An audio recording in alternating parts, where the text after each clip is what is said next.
Okay, away they go on their sighting laps behind the safety car for this, as I said, round 5 of the World Series by Renault here in the beautiful city of Bilbao.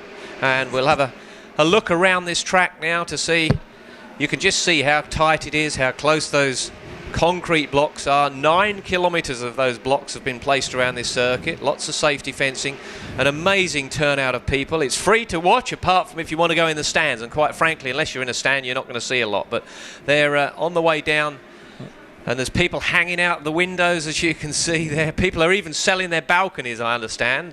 The Bilbao River runs down the side of the circuit. They're coming underneath a bridge here after the Botica chicane, and then they'll go sharp left again, and back over the top of the track where they are at the moment, and climb up the bridge.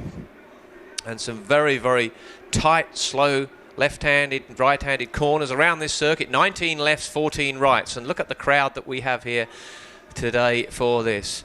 It's a great atmosphere, isn't it, all the way around the town? Absolutely. Yeah, we went out for dinner in the city last night, and you walk around and everybody's talking about the races, and the best part is it's not such a big town, is it, Steve? And it's like anywhere you go, you can hear the cars, and it's just a great atmosphere at the moment. Absolutely, you're right there, Karan. I walked home last night, just the buzz around this city here of Bilbao. We're looking at the grids up on the screen for those. For Kuda's not had a good qualifying, that is for sure. Cars 4 and 6 we are getting. Number 4 is the Carling Motorsport of Will Power, and number 6, the Pons Racing of Miguez, under investigation. Now, what would that be about? Now, whether there's been some infringement of them coming round onto the grid, we'll have to wait and see, but cars 4 and 6 under investigation. Zuba on the back of the grid we see there, and Zuba, who is 6 in the championship, has had nightmares throughout the qualifying sessions and is starting on the back of the grid. Now, that's interesting. Cars 4 and 6 under investigation. They will obviously be starting the race, I would suspect, and this will possibly have to be sorted out at the end of this race. They come round the monument. Again, a lot of second gear corners, and then out of there. This is the second bridge back over the top. They accelerate up 5th, 6th gear, 200 kilometres an hour. A lot of G-force through this section here. Hard on the brakes, very, very bumpy on the braking sections here. Down into another very tight chicane. One of the slowest corners here, around 50, 60 kilometres through here as we come through, and it looks to me like the pace car has gone in as they come round those last 2 corners.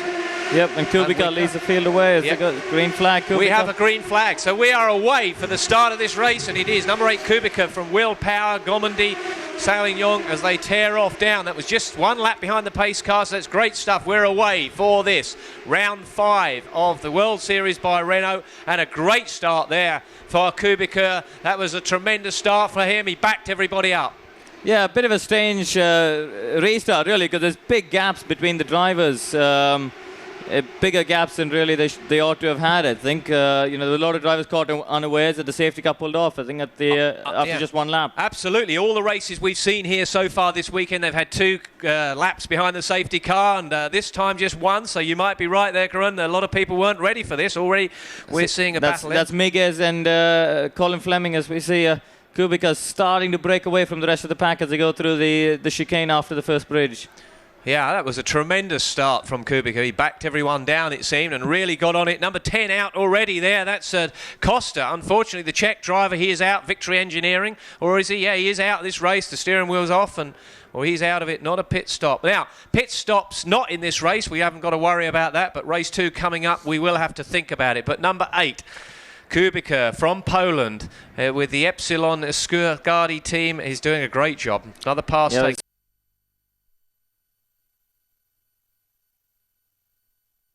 Is alongside him early on. We saw this is really a spectacular part of the circuit, isn't it, Steve? Through that second bridge, I mean, very, very quick 5th gear, nearly 200 kilometers an hour. There's a big bump as they come down at the bottom of the bridge. Kubica, smooth, silky smooth, just fully in control. He has really been the class act this season so far. Yeah, and it's great from him, and you can see the 13 laps to go of this. In theory, Kubica has that 2.4 second lead you can see on the screen. That's great, isn't it? When you can look in your mirror and have time to do things properly, not have to drive defensively. He doesn't have to keep nice tight lines. He can run the fast lines, run the fast laps. And I look on the screen, he set the fastest lap so far, a 1:53.4. Not as fast as we will see. I suspect almost certainly they'll be getting down into the 150s. They were the times that were set in qualifying. But Kubica there with the fastest lap, 1:53.4. That is, of course, a lap record, because no lap records have been set here, because this is the first ever race here in Bilbao. But yeah, doing a real nice job. He'll be keeping an eye on what's going on with his pit boards and from the radios to tell him that he has a 2.4 second lead over Will Power. Gomedy in third, Salignon in fourth, Toccocello fifth, and Fleming moves up to sixth. Yeah, I mean, you have to remember that they're also starting the race with about 40 or 45 kilos of fuel on board, and it makes a big difference. You know, it's almost like having another half a passenger sat behind you as you're going around. But and that is something that the guys, obviously during qualifying, will not be running with that much fuel. But you do try and get out, I guess, to try and get the feel and the balance of the car with a heavy fuel load. Yeah, you tend to do that in free practice, but the thing is with the street circuit, we can see the difference in the colour on the racing line and away from the racing line. The circuit changes quite a bit as the weekend goes on, as we see Kubica just sliding a little bit as he goes through that around the roundabout near the museum, but he is slowly inching away from Will Power, I think. Yeah, now a lot of rubber getting laid down on this circuit, which is all very well until you start running wide and get off the line, like a lot of marbles around for sure. Drive-throughs for car 4 and 6. Now that's interesting. Number 4, Will Power, has a drive-through, as does number 6, Miguez. So that is a nightmare, really, for Will Power, because that's basically going to put him at the back of the pack.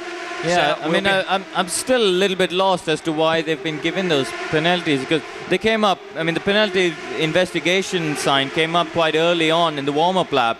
There's obviously something that happened either on the installation lap or something that happened on the grid. But I'm not entirely sure. We'll try and find out as we go along through this race. But yeah, that's heartbreaking for Will Power. Oh, absolute nightmare. I'm just wondering, I noticed that the guys, when they were going out and you can run through the pits and back out on the circuit, could he have infringed the speed limit? Possibly. Remember, it's gone down from 60 to 50. Maybe they didn't have the setting right on the speed limiter or something like that. We will bring the information to you as soon as we can find out. But a drive-through penalty for Will Power and number 6. Car there of Miguez. That is an absolute nightmare, but it's good news for this guy. Yeah, but we see Montanari having to go down the inside of Miguez, and good move. Oh, he's pushed Miguez wide, but obviously Miguez has now been it's been a bad lap for him, really, to be given the black flag and being passed by 2 cars. Oh, horrendous stuff for him, but this is a copybook start and a good run. Now, fastest lap again goes to Kubica, the leader number 8 there, a 1:52.651. His pace is just strong. I mean, at the moment, he's half a second faster than Will Power and almost a second faster than anybody else at the moment. And Kubica, he's just driving smooth, calm, in control, and just inching away lap by lap and looking stronger as we go along. Will Power will have that information. That will be so frustrating for him. He'll be thinking, what on earth has happened? Where's it all gone wrong? And that really is just so disappointing. I think he's got 3 laps normally with a black flag. 5 laps, okay? He's got 5 laps to make that drive through. And he cannot do it with a yellow flag if we get a safety car. Fastest lap now goes. Look at that. Drive through, no drive through for car 4 and 6. Things have changed now. Maybe the teams have gone up to the organisers. It is chaotic here. So now that's not good news, because number 6 there, Miguez, he lost a couple of places by running wide. Now he doesn't have a drive-through, so our screens are changing. So number 2, Will Power, now puts the fastest lap of the race in, 1:52.039. And according to the screen, there is no drive-through. So I excuse that, but it came up on our screens. They were getting a drive-through, so obviously the team managers have probably been up there, and maybe this will have to be sorted out at the end, because the trouble is, if you get some problem where you do a drive-through, that cannot be reversed. Maybe this will be sorted out at the end of the race, but meanwhile, no problems here for number 8. Kubica is doing a great job. That gap now is 2.8 seconds over Will Power, who is running very, very nicely there. Will Power in the Carling Motorsport machine. doing a good job. Will he be able to close that gap down? We'll have to wait and see about that. But Kubica is doing a fabulous job. There is no doubt about it. He was in F3 Euro Series last year, finishing up 7th in 2004. Has a real strong CV behind him. 21-year-old Polish driver leads this race by 2.8 seconds. Yeah, Kubica, another bit of a street specialist. He won the Sardinia Masters in Cagliari a couple of years ago, so he's got a bit of experience, and especially the F3 Euro Series. They do a few street races at Po and at the Norris Ring, so he's done his fair share of street races, and that experience definitely coming in handy as we go into lap 5 of this race here in Bilbao. Yeah, and I think it says up there 10 laps to go, but I think the race will probably finish before those 10 laps. There's 10 minutes remaining of this race, so almost certainly we won't get down to those 10 laps. And the fastest lap now goes to safety car coming out. We have to sign up the safety cars coming out, so that lead of Kubica to Willpower is going to disappear. The safety car is out with 10 minutes of this race remaining, so you'll wait to see. The safety car will pick these guys up. I don't know what's caused that. We will get to see very shortly, I'm sure, but the safety car, and that's a nightmare really for Kubica, isn't it? He's stretched out that advantage, and here we're going to get to see a replay of that, and a lock up down the inside there of car number 18. It's Winkelhock. Yeah, that's Marcus Winkelhock. He was trying to go down the inside of Miguez, and I think a little bit ambitious there to try and pass him down the inside of that. We see Danielson going across the chicane as well, just struggling to get it stopped. But I think maybe Marcus a little bit ambitious trying to get past down the inside. Maybe Miguez didn't see him, I'm not sure. But either way, this is a bit of a blow to Kubica. Yeah, it is a blow, isn't it? That advantage he had, what he's going to have to do is do the same as he did at the start. The safety car will be pulling in again after a short while once they've shifted that car, and if he can back everyone down and get away again, I don't see any reason why he shouldn't be able to do the same again. He's been fast all the time, and certainly on the starts, but that is good news for Power, because he does get that chance to close the gap down and really start hassling Kubica. Gomedy is running second, Salignon, and then Toccacello, Fleming in 6th, Montanari 7th, Miguez in 8th, Danielson 9th, and Winkelhock was in 10th, but he won't be anymore. Yeah, I mean, this is I think Will Power is the one to watch though, because he's a hard racer. He's you know, even in Formula 3 he was always quite aggressive racing with other people, and I think it'll be interesting to see if he does try and have a go at taking the lead from Kubica, or whether he decides to settle it down and take the points for second place. Well, yeah, Kubica has to be very careful what he gets up to. He does lead this championship at the moment on 67 points, and World Power sits there on 34 points, 15 for a win. Now, what's going on there? I didn't think you were allowed to pass the safety car. Yeah, I think... that's the one of the back markers. It's one of the back markers, yeah. I think they're just waiting to pick up the leader, and that is Kubica. Safety car is waiting for Kubica to come round, followed by Power and Gomendi. As here he comes now through the chicane there, the Botica chicane. And I would suspect that car of Winkelhock's already been moved, so I suspect at the end of this lap we will see a restart. And yeah, keep an eye on that pace car, because once those lights go out, that will indicate that the car is going to pull in. And I guess that will happen as they probably get out after the monument over the bridge. We'll be watching what's going on. The one thing to watch out for when they do go green save is under braking for the first corner, because don't forget these cars are on carbon brakes, which tend to cool off a lot under safety car situations, and for some reason I don't see the drivers weaving around. I mean, we're seeing them doing it now, but you know, for the last sort of lap and a half, we didn't see them weaving around at all to get temperature. We see Winkelhock come in to get the nose box changed. Yeah. Now, is that allowed under safety car? If you're damaged, but no way you come in under safety car rules for pit stop, but maybe for a damaged car like this, he's going to be able to do that. He's saying no, I think. I don't want to go out again. Yeah, I think so. I think maybe he's got suspension damage. Yeah, but we'll have a look. He's hit the wheel, hasn't certainly. He? Yeah, that would have bent. Maybe they bent the wishbone or something like that. Yeah, Marcus didn't look particularly interested in going back out. Yep, he's out of the car. That's another disappointment for him. He's come off the back of a win in Le Mans, and was really looking to get his championship challenge going. You know, he's 5th in the championship at the moment.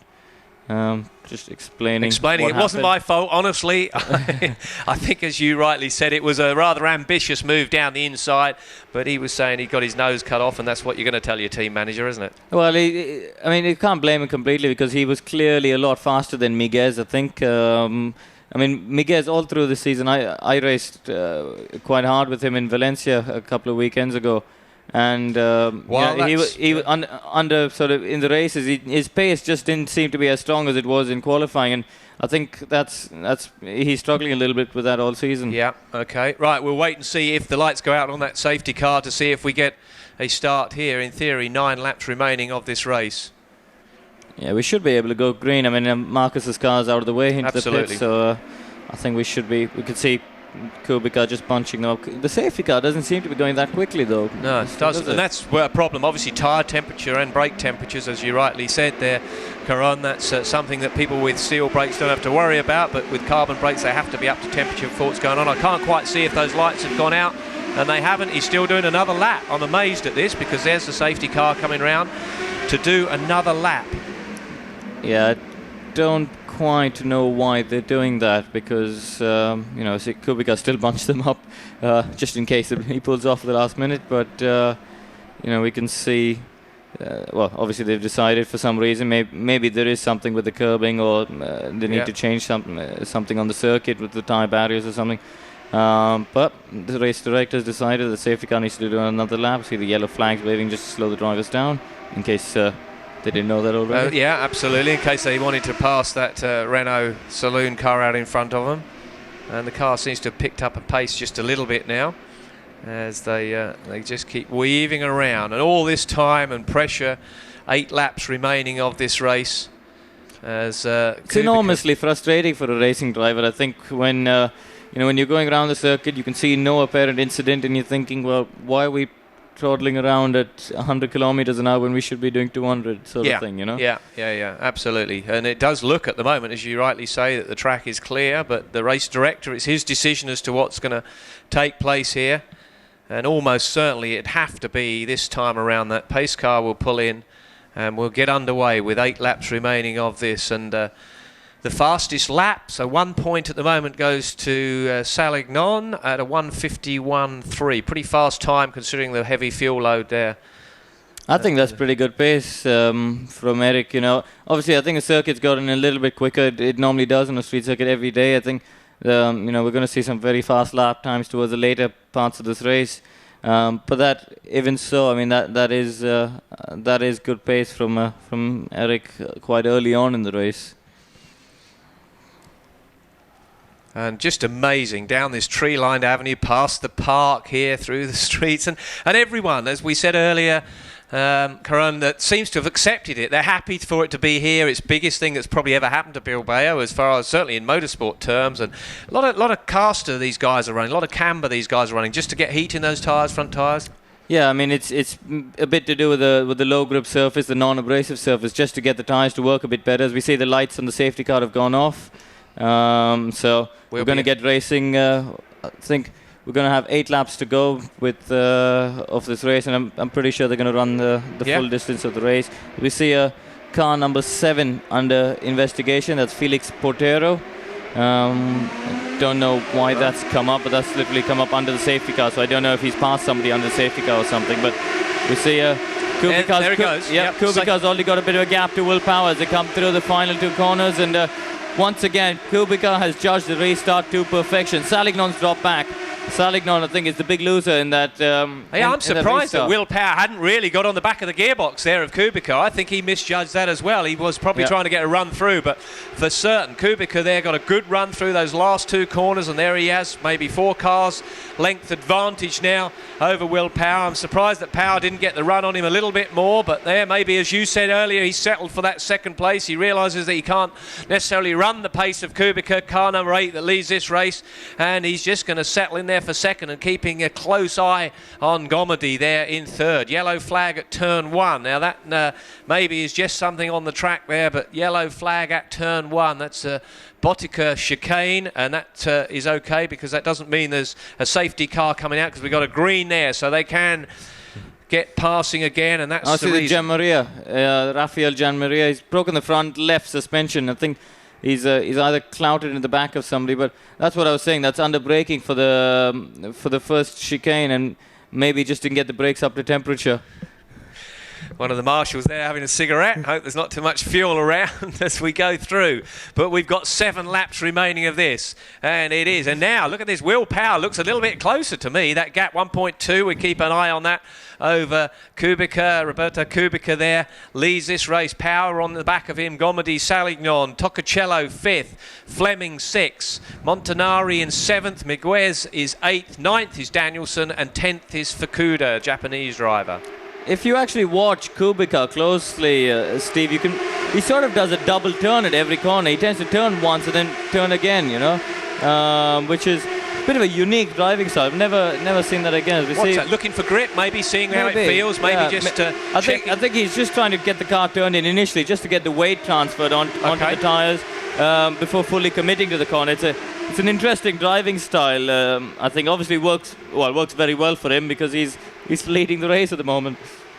Yeah, he is, and the Epsilon team keeping an eye on what's going on, but it's all about making sure that the front end's tucked in and getting it nicely turning in before you can start using the power on these cars. I guess second gear out of the corners with these dead easy, just to oversteer too much, just to let the rear end slide out. Got to be gentle on the power initially so you don't spin out and hit one of those walls. Well, we saw Will Power on his pole position lap actually in second qualifying, just snicking that wall that he's going past now on the power, and you know, he was really attacking the throttle coming out of the corners. Big oversteers yesterday in qualifying, and a bit more controlled and reserved today. But obviously, it's a race situation. He's in qualifying. It doesn't matter. You know, you just got to do the one lap, and then it doesn't matter if you hit the wall. Yeah, absolutely. But I guess, and it's also just balancing it. That through some of the chicanes, you can actually use the power for a bit of oversteer to get you to turn a little bit, I'm sure. But now there's a big battle going on there for 4th position. That's between Salignon and Toccocello, right on the gearbox of number 21. Salignon there for 4th place, the battle for 4th. But this is the podium as we look at it. Number 8, Kubica. From number 4, Power, Will Power, 15, Gomedi. That is your podium at the moment with 6 laps remaining of this race. And again, Gomedi is pushing pretty hard there, but losing a little bit of time in that blue car to Will Power. Kubica time 1:53, so nobody has gone faster yet. Yeah, I think the first lap was just about getting the tyres and brakes up to temperature again, because they do cool off a lot under the safety car. But Power is a little bit quicker than Kubica at the moment, it has to be said. I mean, he has closed up a little bit on this lap. We'll see the times as they come across the line in a second. But for sure, I think Power, well, similar lap time, 52.287 and 52.239 for the 2 leaders. And Gomendi, 0.7 of a second slower on that lap. So the two, we see... I think that was the car that was out. That was the car that was pushed off after the first incident when we saw the yellow flag down there. So that's just parked in the chicane down there now. As we get the helicopter view down into that very, very tight left-handed corner, second gear corner, accelerate back up the hill to the next very tight left-handed, nearly 180-degree corner out of there, very fast out of here, second, third, fourth, fifth gear, sometimes just getting 6 as they climb up the hill. Look at the people. The stands are absolutely full over the top of the Bilbao River, breaking down into second again into the chicane. You get that accordion effect on the brakes where the guy at the front obviously brakes earlier and it closes down, then it stretches out again on the exit from those corners through a fairly quick right-handed corner there up towards the museum corner, and then they turn and go along Gran Via, the tree-lined streets here, and you can see the bumps, the cars just jumping around and the guys really straining to kind of keep the vision. Yeah, I mean, Salignon's fended off the challenge from Toccocello, I think, as they come around the monument now before the bridge section. Will Power's got a bit of a different line through here than anybody else. He tends to run a little bit wider, and you know, it's just different drivers just looking for grip. I mean, we could see them all slipping and sliding around a lot more than we would on a normal circuit. And it's just, you know, drivers just experimenting, just trying to, you see the big jump. Yeah. It's almost, you see the wheels going in the air as they come through, as go through the next chicane. But Power is quick enough. If anything, I think he's maybe a little bit quicker. The Kubica, but just can't find the gap to go ahead. Yeah, well, that gap was 0.7. It's 0.8 now, and Last lap around he was a little bit faster. Now 150.96. That is not quite. It is quicker. That's the fastest lap of the race now. That's Salignon again puts in the fastest lap of the race, 150.965, and he's running there in 4th place. Yeah, quick. That's a quick lap from Eric. You know, half a second quicker than anybody else. It's a good pace to have at the moment. Yeah, and he's finished up 6th in the Formula 3 Euro Series last year. 23-year-old driver Eric Salignon putting in the fastest lap. Eric missed a few races at the end of last year, though, in the Euro Series. He had a road accident on the motorway and missed a few races. He was actually part of the ASM Dream Team last year alongside Alexander Premat, who's in GP2, and Jamie Green, who's driving for the Works DTM squad. So, again, come from a very strong racing pedigree background. Yeah, and he's sitting 8th in the championship without having had a win this year. It's amazing. 7 races so far, 2 rounds at each race apart from Monaco. 7 so far, and 7 different winners. That is extraordinary. Kubica, Gomedy, Will Power, Winkelhock, Potero, Montanari and Toccacella have all won races this season. And it looks to me at the moment that Kubica, car number 8, leading this race, is going to go for his 2nd win to extend his lead in this championship with 4 laps remaining. Yeah, Kubica was a little bit unlucky in Valencia early on in the year because he was leading, in fact, until the last lap, and he had an electrical failure on the very last lap of the race, and so he's a bit unlucky not to have won for the 2nd time. But even so, you know, you got to cross the line to win. That's right, and as they do cross the line, and lap 12 there, Kubica, Power, Gomedy, and you can see that gap has been extended 1.161 from Kubica back to Power as we go with 3 laps remaining of this race, and it looks pretty stable at the front there.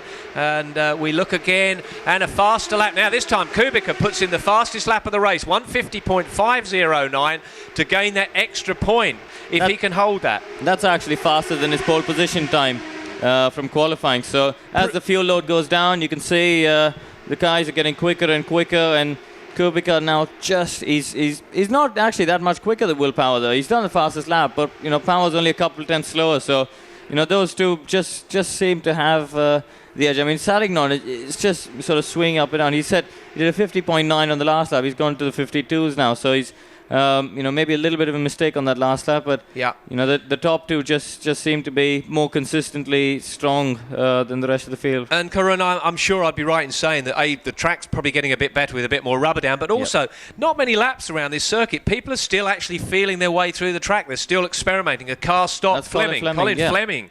Number 28, Colin Fleming. That's a nightmare for him, and he is out of this race, parked on the side of the track. But people, still easing their way into this circuit. I mean, I guess over the whole weekend, people have probably done no more than 30 laps. Yellow flag out there. I mean, hold your stations, no passing. You see, Zuber's done the fastest lap now. Andres Zuber he crashed in qualifying and had to start at the back of the grid almost, and he's just set the fastest lap of the race with a 50.4. And Power is looking menacing at the moment. I don't know. I mean, he's only got 2 laps to go, so not a lot of time to take a stab at the lead, but he is he is looking quite racy behind Kubica at the moment.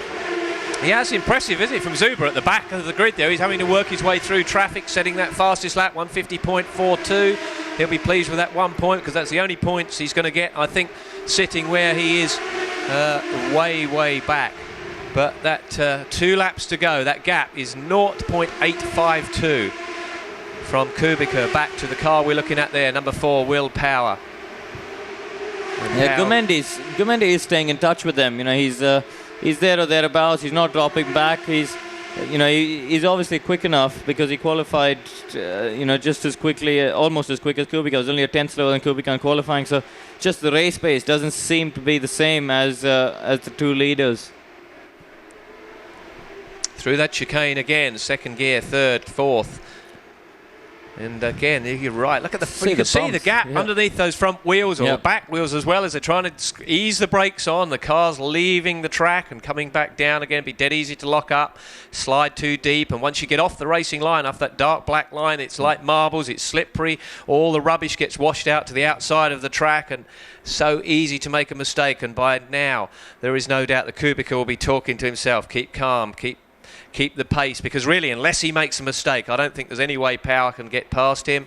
He might be able to hassle him, but it's going to be up to yellow flags still out on that corner before they come back over the bridge there. Fleming's car we can see parked on the left hand side, but yeah, if you can hear Kubica just playing with the throttle over the bumps. He's just trying to get as much traction out of all these slow second gear corners as possible. Power actually seemed a little bit faster, I think, in this last half of the lap, but it's just in the first half that Kubica tends to break away a little bit from him. Okay, as they start their last lap, up on the screen you can see it, and it is their fastest lap. No, 150.368 now goes to Salignon again. So that's the fastest lap. Can anyone break it on that last time around? But we go over the line, and we're on the last lap with Kubica, car 8, car 4 Power, 15 Gormady, 21 Salignon, Toccocello there in 5th, Montanari 6th, Miguez 7th, 8th is Danielson, 9th for Carter, and 10th is Portiero. This is a big race for the team that Kubica drives for Epsilon Euskadi. This is their home race, and I think they're actually supported by the government of Bilbao. It's a very big event from here. I know they've got a massive hospitality with a lot of guests and sponsors, so it's of prime importance for them. I think that they get a good result, and I hope for them at least that Kubica can hold it together for the last half of this lap. Is the driver likely to be getting tired at all at this stage of the race? Not a long race, but again, pretty physical around here. I don't think so. I mean, I think it's not, the slow sort of second, third gear corner, they don't really take a load out of you. Okay. It's when you go to circuits like Barcelona, we've got long, sweeping fifth, sixth gear corners that tend to take a load out of the driver physically. Okay, I'm looking at the new driver in the series, Ryan Sharp. He's down in 15th place, number 27, Ryan Sharp, running in 15th place down there as we come around. Still those yellow flags out, so this is good news now. Just about 3 more corners remaining for Kubica. Is he going to be able to stretch that margin? Well, barring any mistake from him or any failures on the car, which is unlikely, these cars incredibly reliable, nicely under stressed, and Kubica, number 8, comes round those final few corners through that last chicane, and over the line he goes to take it. There's the checkered flag for Roberto Kubica. Car number 8 stretches his margin in this championship. Will Power gets 2nd, Gomady 3rd, Salignon 4th, Toccocello in 5th, Montanari 6th, Miguez is 7th, 8th Danielson, 9th for Carter, and the top 10 is Portiero. Tremendous result there from Kubica, and he adds 15 points to his series lead, and it looks to me like fastest lap then just went to Toccocello at a 150.2, so that's an extra point for him. But that is a pretty amazing performance there from pole position. Robert Kubica from Poland in the Epsilon machine takes those 15 points. I think that the top 4 or 5 guys, they were fairly evenly matched, weren't they? I mean, Gomendi towards the end of the race seemed to have a little bit more pace, and he sort of closed up on Power in the last couple of laps. But Kubica and Power right from the start were just sort of strong all the way through the race. Kept their noses clean and kept going. And some big battles going on further down the field, some close stuff. Yellow flags out on the last corner there, so obviously an incident on that final turn. And we get to see that, do we? No, we don't this time around, but very impressive stuff. And really great to see. We obviously had that pace car situation in the middle there, but pretty well driven by most people. As the Epsilon team there, all their hard work throughout the weekend are. And that's the nice thing about motor racing and drivers. I'm sure you know this, Karun, that it's very much about the team. It's a win for everybody, isn't it? And everybody, there cannot be a weak link in the team if you want to win races. Oh no, absolutely. I mean, the mechanics and the engineers at the team, they work so hard all through the night. I mean, it's us drivers who tend to get all the glory, but without a good set of people behind you, there's no way that you can have any success in the sport. No, that's right. And again, we spoke about it at the start of this race. Pressure for all the people in the team. Everyone has to make sure that they've done their job properly. And that's right the way through, from the timekeepers to the guys that make the tea to the people that actually put the gearboxes together and everything else. And it is, you know, a lot of pressure on people. It's all very well. It looks a very glamorous job, but a lot of hard work, a lot of long hours go into putting these cars together, or any form of motorsport. There is such a high standard of preparation required.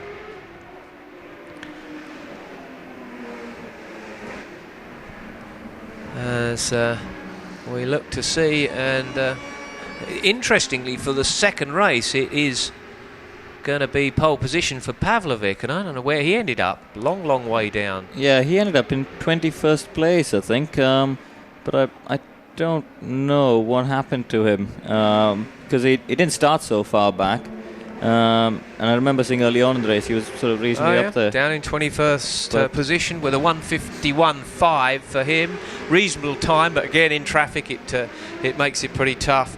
And interestingly, we'll have to wait and see, because there was still car number 7 was under investigation, and also there was that mix-up in the beginning with power and everything else. There you have the final results. Kubica with the Epsilon Escardi team, Will Power, Carling, Tristan Gomedy there. Is there Salignon, Toccacello, Montanari, Miguez. Fukuda gets 9th, Adrian Valles in the Pons team gets 10th. Paganold, La Rosa, Van Lagen, Ryan Sharp 14th, he gets... That's not a bad effort. Not a bad effort, first time out. I think he'd be reasonably pleased with that. I would have thought so, yeah. He didn't even get in the car till he got here this weekend, so had no testing, so I'd say that's a pretty damn good result. Yeah, he should be, I think, quite happy with that. As we see Kubica being quickly escorted off to the podium. No drink in the champagne race 1. That's the problem with 2 races in the day. Not too much celebration can take place after race 1. Still a lot of work to do, with race 2 coming up later on in the day at around 2:30 this afternoon. Drivers' points, there it is, extended that advantage now. So it is Kubica really stretching the lead out. But what a battle we've got going on here. 6th, 7th, 8th. All so close, just points in it. Yeah, I mean, it's a great championship with a lot of good drivers and a lot of good teams. I mean, I don't think there's many weak links in this series at the moment. It doesn't look like it. And incentives to win this championship, obviously it's great on the CV. It's great, I guess. Is there something that Renault offer as far as an incentive for people that take this series? I don't think there's anything sort of down officially, but obviously there's a lot of involvement from Renault, and you know, and at the moment they are leading both the World Championships in Formula 1, and for sure any driver, I think, on the way up to Formula 1 who has aspirations of being there wants to impress anyone. Sure, and a very prestigious class, as you rightly say. A lot of people. That's our commentary booth we're looking at now. We are sat in the box on the left-hand side of your screen, talking away at the river on just outside and the track just above us. So we get not only the effects from the cameras around the track, the guys come past us just behind this circuit, and I notice that the Epsilon Nuscardi team has extended their advantage as well in the teams championship. That has also gone up. It's Epsilon from the Carling team, from the Draco team. That's the top 3 in the team points. A lock up there we see from Kubica as he tips that car in. And a lot of action going on, and amazingly that was one of the Pons cars getting shoved out wide there. So fastest lap went to Zuber at a 1:50.284. He gets 1 point for that. And as we said, that was the Winkelhock incident. Yeah, that's the one that brought out the safety car early on in the race. As we see a little short of the leaders, we see Kubica very aggressive with the steering wheel, wasn't he, into that hairpin. As you say, just taking a couple of bites at things, making sure that it's all sitting there nicely as Will Power runs close to those concrete blocks coming out up and over the bridge there as the race unfolded. But really, Kubica, you couldn't see him put a wheel wrong, really. Just a perfect race from start to finish. Even though there was a safety car come out, he had to start a second time around. This was under the safety car. We see Kubica following it around, and he did a great job there. That's Winkelhock just sorting himself out and pulling into the pits. Bent suspension, he failed to continue. I think he was running there in 10th position at the time.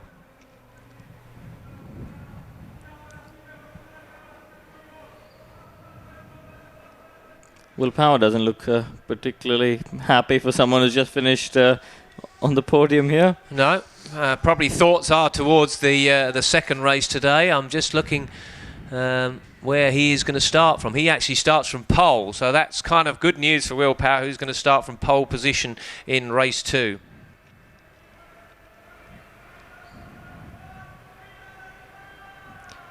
See Johan Wilderpat there on the right-hand side from the Epsilon team. There it is, Epsilon Carlin KTR, Kubica Power Gomondy as race 1. The shorter of the races here today in Bilbao. The second race coming up will be considerably longer. Well, it should be a race of 22 laps, and this last one was 15 laps, so considerably longer, but with a pit stop.